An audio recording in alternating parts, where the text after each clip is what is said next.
नमस्कार, आपका स्वागत है। दोस्तों, बस जहां पर गाय बैठती है वहां पर यह कीमती चीज हमेशा मौजूद होती है और बस आपको क्या करना है कि जहां पर गाय बैठती है वहां पर यह वाला प्रयोग आपको करना है। आपके जीवन से शत्रु हमेशा हमेशा के लिए खत्म हो जाएंगे, यानी कि शत्रु आपके जीवन में एक भी बार मुड़कर भी पीछे नहीं देखेंगे। तो दोस्तों, किस तरह से आपको यह प्रयोग करना है, कैसे प्रयोग होगा, तो मैं पूरा आपको इस वीडियो में बताने जा रहा हूं। इस वीडियो को ध्यान से सुनिएगा दोस्तों, और इस वीडियो को लाइक जरूर कर दीजिएगा। साथ ही में दोस्तों, कमेंट बॉक्स में जय श्री राम, जय बागेश्वर धाम सरकार जरूर लिखिएगा और हर हर महादेव जरूर लिखिएगा, क्योंकि दोस्तों, गाय जो होती है महादेव को बहुत ही प्यारी होती है, भोलेनाथ को बहुत प्यारी होती है, और गाय जहां पर बैठती है वहां यह प्रयोग आपको करना है। कैसे करना है तो दोस्तों देखिए, आपको यह प्रयोग करना कब, तो आप यह प्रयोग को गुरुवार, शुक्रवार, शनिवार या सोमवार, इन 4 में से किसी भी दिन आप यह प्रयोग कर सकते हैं। एक ही दिन इस प्रयोग को करना है,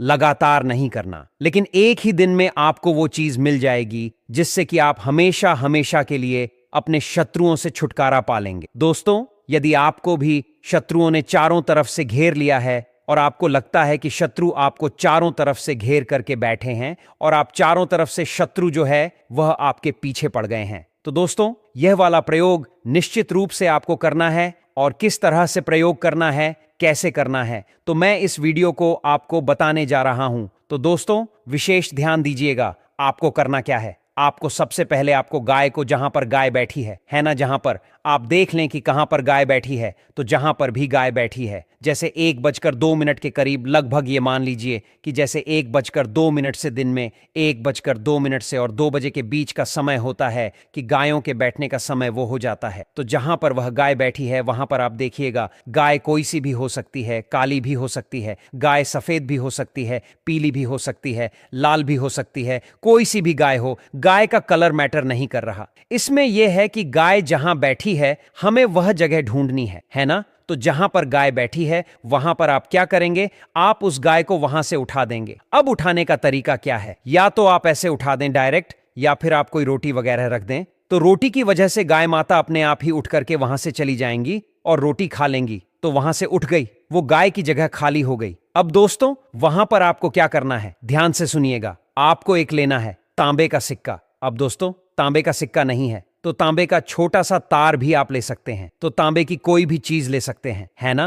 तार ले सकते हैं, सिक्का ले सकते हैं, जो भी चीज आपके पास उपलब्ध है वो ले सकते हैं। एक आपको लेना है कुमकुम यानी रोली, है ना। और एक लेना है आपको लच्छा, यानी लच्छे का मतलब होता है मौली। और एक आपको लेना है दोस्तों, यहां पर कुमकुम, लच्छा, मौली, ये तो ले लिया। और केसर, अब थोड़ी सी केसर आपको यहां पर लेनी है ना। और थोड़ा सा दूध लेना है, दूध का वहां पर छींटा मारना है। तो अब आप क्या करेंगे, इन सब चीजों को, जैसे कि आपने एक लाल कपड़ा में इसको करें, तो लाल कपड़ा भी अपने साथ में ले जाएं। जहां पर गाय बैठी हुई है, तो जहां पर गाय बैठी हुई है वहां पर लाल कपड़ा भी आपको साथ में ले जाना है। अब कौन सा मंत्र पढ़ना है, मैं बिल्कुल, आप वीडियो को ध्यान से देखिएगा, दूर मतलब पूरा आपको वीडियो को देखना है। पूरा वीडियो देख लेंगे ना एक बार, तो उसके बाद आपका शत्रु कुछ नहीं बिगाड़ पाएगा। क्योंकि दोस्तों क्या होता है, इसमें अब 2 बातें हैं। एक तो वो शत्रु होता है जो गुप्त शत्रु होता है, यानी कि पीठ पीछे वार करने वाला शत्रु, जिसका नाम पता हमें कुछ भी पता नहीं रहता कि कौन सा शत्रु है, किसने हम पर वार करा है, हमें कुछ भी नहीं पता रहता कि हमारा शत्रु कौन है। हो सकता है आपके 10 शत्रु हो सकता है आपके 20 शत्रु हो, कितने भी शत्रु हो सकते हैं, हमें उसका कुछ भी अता पता मालूम नहीं होता। लेकिन दोस्तों, एक वो शत्रु होता है जो कि सामने से आकर के वार करता है, और उसके बारे में हम भरपूर जानते हैं, है ना। तो अब जैसे मान लीजिए आपको अपने शत्रु का नाम पता है, मान लीजिए आपको पता है कि यार मेरे शत्रु का नाम ये है फलाना है। तो जो भी आपको नाम पता है तब तो कोई बात नहीं, नाम पता है तब आप नाम उसका लेंगे उस समय, है ना। जैसे मैं प्रयोग जो बताने जा रहा हूं उस समय शत्रु का नाम लेंगे। लेकिन यदि आपको शत्रु का नाम ही पता नहीं है, तो जब आपको शत्रु का नाम नहीं पता है तो उस समय आप क्या करेंगे, उस समय आपको केवल मात्र यह चीज बोलनी है जो मैं आपको बताने जा रहा हूं। अब दोस्तों, इसमें क्या है, इसमें आपके जो शत्रु हैं वह रोएंगे, गिड़गिड़ाएंगे, पछताएंगे, है ना। तो आपको करना क्या है दोस्तों, ध्यान से सुनिएगा। आपको एक लाल कपड़ा लेकर के उस जगह जाना है जहां पर गाय बैठी हुई है, और तुरंत प्रभाव से उस गाय को वहां पर उठाना है। अब उठाना कैसे है, रोटी वगैरह रख देंगे तो गाय उठ करके चली जाती है अपने आप, ठीक है ना। तो जब वो उठ जाए तो उसके बाद उसकी जो जगह होती है वो बहुत पवित्र होती है, जहां पर वो बैठती है। तो वहां पर आपको लाल कपड़ा रख देना है। लाल कपड़ा रखने के बाद आपको मैंने जो चीजें बताई थी, क्या बताया था मैंने? चांदी का तार या चांदी का सिक्का, चांदी नहीं, तांबे का, सॉरी, तांबे का सिक्का, तांबे का तार, कुछ भी तांबे की चीज, कोई सी भी चीज आपके पास तांबे की रखी है तो वो आप वहां पर कपड़े पर रखेंगे। उसके बाद उस पर एक थोड़ी सी केसर रख देंगे, है ना, एक दो लाइन या एक दो जो भी बाल जो केसर के होते हैं वो रख देंगे। और उसमें एक मोली या लच्छा आप रखेंगे, थोड़ा सा काट करके, ठीक है ना, लच्छा भी काट करके अपने घर से ले जाएं। और अब आपको क्या करना है, अब आपको क्या करना है, अब आपको जो केसर आपने उसमें रखी या जो भी रखा, अब आपको क्या करना है कि जो रोली होती है, कुमकुम होता है, उससे उसकी पूजा करनी है, यानी छींटे मारने हैं। अब दूध से आपको थोड़े से छींटे उसको मारने पड़ेंगे, ठीक है ना। दूध से दूध लेकर के एक उंगली में दूध ले लें और उससे छींटे जो है उस पर मारे। अब छींटे मारने के बाद क्या करें, उसकी एक पोटली आप बना लेनी है ना, उसकी पोटली आपको बना लेनी है। जैसे पोटली में उसको बांध दें, पोटली बांधने के बाद उसको लच्छे से उसको बांध देना है, पोटली को अच्छे से, ठीक है ना। पोटली बनाने के बाद उस पोटली को लच्छे से अच्छे से बांध लेना है। और पोटली को अब बांधने के बाद अब आपको क्या करना है, जैसे आपने पोटली बांध ली, पोटली बांधने के बाद अब क्या करना है, जैसे एक बार आपने पोटली बांध ली तो उसके बाद उसको उठाना है। लेकिन दोस्तों अब ध्यान से सुनिएगा, अब इंपॉर्टेंट चीज है, अब क्या करना है। तो जब आप पोटली बांध लेंगे, उसको उठा लेंगे, तो उठाने के बाद आपको ध्यान करना है अपने उस शत्रु का जो कि आपको बहुत ज्यादा परेशान कर रहा है ना। अब इसमें क्या है, जैसे आपको कोई प्रत्यक्ष शत्रु परेशान करता है, जैसे झूठा कोर्ट कचरे का केस आप पर फंसा दिया है, या फिर झूठ बात वह बोल रहा है ना, आपको दूसरा मतलब आपके खिलाफ दूसरों को भड़का रहा है या जो भी वो कृत्य कर रहा है, तो उस शत्रु के बारे में, उसके नाम के बारे में आपको सोचना है और बोलना है,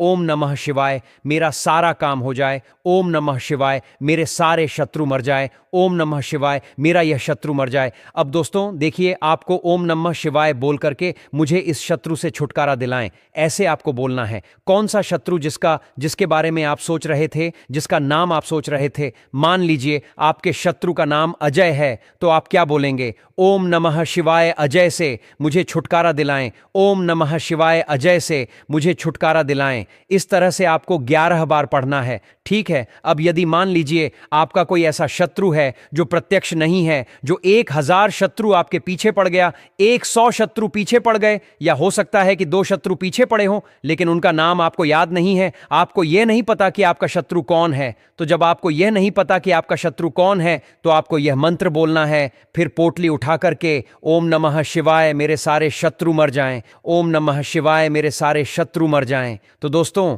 ऐसे आपको 11 बार बोलना है। अब 11 बार बोलने के बाद दोस्तों अब आपको करना क्या है, इस पोटली को उठा के घर पे ले आना है और घर पे लाने के बाद आपको इसको अपने पूजा स्थान पर रख देना है ना दोस्तों। ये पोटली इतनी पवित्र है क्योंकि गाय की जगह पर रखी हुई थी, जहां पर गाय बैठी थी वहां पर रखी हुई थी। सुरक्षा कवच आपके घर में आ गया है, यानी कि अब आपका जो दुश्मन है, आपका जो शत्रु है, वो आपका बाल भी बांका नहीं कर सकता। यानी कि चारों तरफ से जो शत्रु है, यदि आपसे घिरे हुए हैं, मतलब कि आपको शत्रु चारों तरफ से घेरे हुए रखा है, तो दोस्तों अब शत्रु जो है वो आपका बाल भी बांका नहीं कर सकता। निश्चित रूप से आप अपने जीवन में अब हमेशा हमेशा के लिए जो है पूरी तरह से आप अपने शत्रुओं से बचकर करके ही रहेंगे। यानी कि आपका शत्रु यदि कुछ भी आप पर किया कराया भी करवा देगा, तो फिर आपके जीवन से उस शत्रु का हमेशा हमेशा के लिए खात्मा हो जाएगा। शत्रु पूरी तरह से निस्तानाभूत इसमें हो जाएगा। लेकिन दोस्तों आपको एक बात का विशेष ध्यान रखना है, यदि शत्रु आपके जीवन में आपको बहुत ज्यादा परेशान कर रहा है,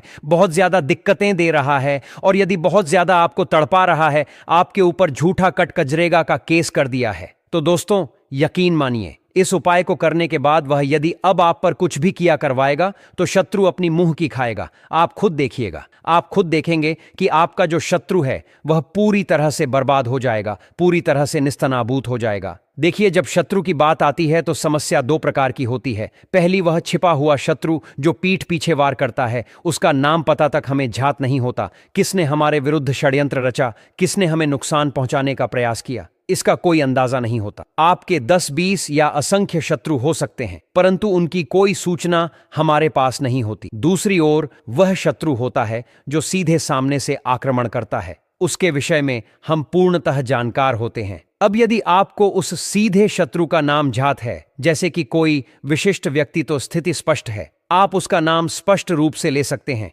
जैसा कि मैं आगे बताने जा रहा हूं। परंतु मुख्य समस्या तब उत्पन्न होती है जब आपको शत्रु की पहचान ही नहीं होती। उस स्थिति में आपको केवल एक विशेष उपाय अपनाना होगा, जिसका वर्णन अब मैं करूंगा। इस विधि का प्रभाव अत्यंत तीव्र और निश्चित है। इससे आपके सभी शत्रु पछताएंगे, रोएंगे और गिड़गिड़ाएंगे। ध्यानपूर्वक सुनिए। सर्वप्रथम आपको एक लाल रंग का कपड़ा लेकर उस स्थान पर जाना है जहां एक गाय विश्राम कर रही हो। अब गाय को वहां से हटाना है। यह कार्य सरलता से किया जा सकता है। उसके सामने थोड़ा चारा या रोटी रख दीजिए। गाय स्वतः ही उठकर चली जाएगी। गाय जिस स्थान पर बैठी थी वह भूमि अत्यंत पवित्र और शक्तिशाली मानी जाती है। उसी पवित्र स्थान पर आपको वह लाल कपड़ा बिछा देना है। लाल कपड़ा रखने के पश्चात अगला चरण है तांबे की कोई वस्तु उस पर रखना। याद रखिए, तांबा ही होना चाहिए। चाहे वह तांबे का एक सिक्का हो, तांबे का छोटा सा तार हो या कोई अन्य छोटी तांबे की वस्तु जो आपके पास उपलब्ध हो। उस तांबे की वस्तु को लाल कपड़े के ऊपर सावधानी से रख दीजिए। इसके ऊपर अब थोड़ी सी केसर रखनी है। केसर की 2-4 डंडियाओं या एक छोटा सा गुच्छा पर्याप्त है। साथ ही थोड़ा सा मौली या लच्छा, सूत का लाल धागा काट कर भी उसी स्थान पर रख दें। इसे पहले से ही घर से काट कर ले जाना सुविधाजनक रहेगा। अब इस व्यवस्था की पूजा करने का समय आ गया है। इसके लिए रोली, कुमकुम और दूध का उपयोग होगा। सर्वप्रथम रोली लेकर उस पूरी व्यवस्था पर छींटे मारिए, यानी थोड़ी सी रोली छिड़क दीजिए। उसके बाद दूध लेकर एक उंगली में थोड़ा दूध लेकर उसी प्रकार उस कपड़े और उस पर रखी वस्तुओं पर छींटे मारिए। यह शुद्धि और शक्ति का प्रतीक है। इसके पश्चात सभी वस्तुओं, लाल कपड़ा, तांबे की वस्तु केसर और मौली को एक साथ लेकर एक छोटी सी पोटली बना लीजिए। पोटली को अच्छी तरह बांध लीजिए। अब उस बनी हुई पोटली को पहले से रखे गए मौली या लच्छे के धागे से और मजबूती से बांध दीजिए। यह पोटली अब तैयार है और यहीं पर सबसे महत्वपूर्ण भाग आता है, मंत्र का जाप। पोटली को अपने हाथ में लेकर अपने मन में उस शत्रु का स्पष्ट चित्रण करें जो आपको सबसे अधिक कष्ट दे रहा है। यह वह व्यक्ति हो सकता है जो खुलकर आपका विरोध कर रहा है, जिसने आप पर झूठा मुकदमा ठोक दिया है, आपके विरुद्ध लोगों को भड़का रहा है या कोई अन्य हानि पहुंचा रहा है। यदि आप उस शत्रु का नाम जानते हैं तो उसका नाम मन में ध्यान करते हुए निम्न मंत्र का जाप करें। AUM नमः शिवाय, मेरा सारा काम हो जाए। AUM नमः शिवाय, मेरा यह शत्रु का नाम मर जाए। AUM नमः शिवाय, मुझे इस शत्रु का नाम से छुटकारा दिलाएं। उदाहरण के लिए, यदि शत्रु का नाम अजय है तो बोलें AUM नमः शिवाय, अजय से मुझे छुटकारा दिलाएं। इस प्रकार इस मंत्र को कुल 11 बार पूर्ण श्रद्धा के साथ पढ़ें। अब यदि आपका शत्रु अज्ञात है या आपके पीछे कई छिपे हुए शत्रु लगे हैं जिनके नाम आप नहीं जानते, चाहे वे 2 हों, 100 हों या 1000, तो आपको नाम के स्थान पर यह सामान्य मंत्र बोलना है। AUM नमः शिवाय, मेरे सारे शत्रु मर जाएं। AUM नमः शिवाय, मुझे सभी शत्रुओं से मुक्ति दिलाएं। इस मंत्र को भी 11 बार ही दोहराएं। मंत्र जाप पूर्ण होने के बाद इस पवित्र पोटली को अपने घर ले आइए। घर आकर इस पोटली को अपने पूजा स्थान पर स्थापित कर दीजिए। यह पोटली अत्यंत शक्तिशाली और पवित्र है क्योंकि इसका निर्माण उसी पवित्र स्थान पर हुआ है जहां गाय विराजमान थी। यह आपके घर के लिए एक सुरक्षा कवच का कार्य करती है। इस उपाय के प्रभाव से आपके शत्रु आपका बाल भी बांका नहीं कर पाएंगे। चाहे शत्रु आपको चारों ओर से घेरे हुए हों, यह पोटली आपकी सुरक्षा करेगी। यदि कोई शत्रु आपको अत्यधिक परेशान कर रहा है, आप पर झूठे आरोप लगा रहा है या आपको तड़पा रहा है, तो इस विधि को करने के बाद उसकी सारी चालें उल्टी पड़ जाएंगी। वह स्वयं ही अपने किए का दंड भुगतेगा। आप स्वयं देखेंगे कि आपका शत्रु पूर्णतः पराजित होकर रह जाएगा। उसका विनाश निश्चित है। इसलिए इस प्रभावशाली प्रयोग को अवश्य करके देखिए। अगले वीडियो तक के लिए जय श्री राम, जय बागेश्वर धाम। सरकार की कृपा।